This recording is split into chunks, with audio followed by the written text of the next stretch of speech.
Hi everybody, this is Rose of Sharon, and I'm back again with another Rick Riordan book. And this is the third book in the Trials of Apollo, called The Burning Maze.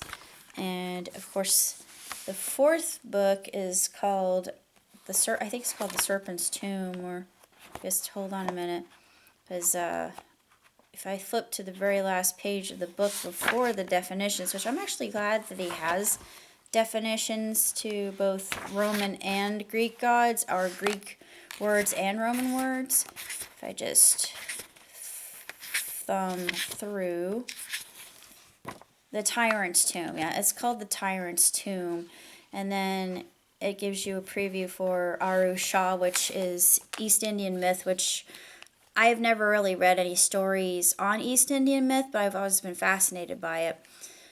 Nevertheless, the Apollo series is my favorite just because of his self-deprecation and just how snarky he is. He's very tongue-in-cheek, and he'll say things that are what I would consider a dad joke. And I like the puns that he uses, and just the fact that it's more of self-discovery for him. He's on an existential quest because he doesn't remember who he is. He does know.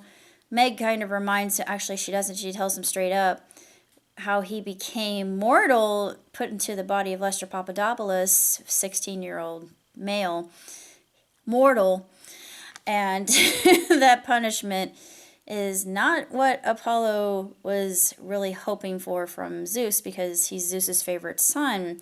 So of course there's that dichotomy, and it's very intriguing. I love the richness of the myth itself, because I'm really into Greek myth. I can't really say that much else about it. If you've read the series, then you've got to pick it up. I've just recently acquired the fact that he wrote Aru Shah, and then he has another one called Dragon Pearl, which is a Korean space opera. I haven't read it, but I'm going to, and definitely do a review of it. And then there's another one called Storm Chaser, or Storm Rider, and I think it's called Storm Rider. But it's about Maya myth, that's easy for me to say.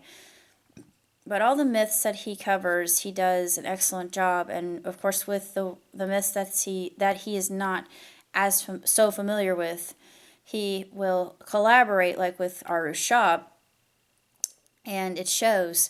And it moves seamlessly. You really can't tell if perhaps the other writer was the one that was more responsible in perhaps describing something about a god or goddess. I haven't read it yet, so I really don't know what Aru Shah is about. I can tell from the premise or the snippet that there's a lamp involved, so I thought, oh, we're going down Persian myth too, apparently. Nice, which I really like. I adore Persian myth. I've always been captivated by the Arabic world.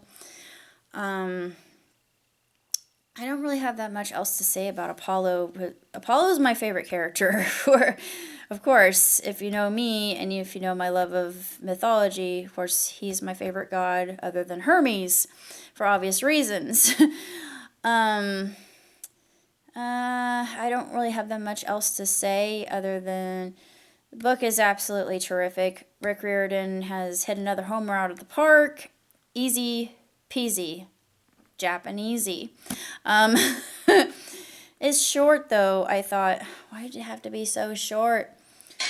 But that's all I gotta say. So until next time, live long and prosper. Ciao, Tootsie.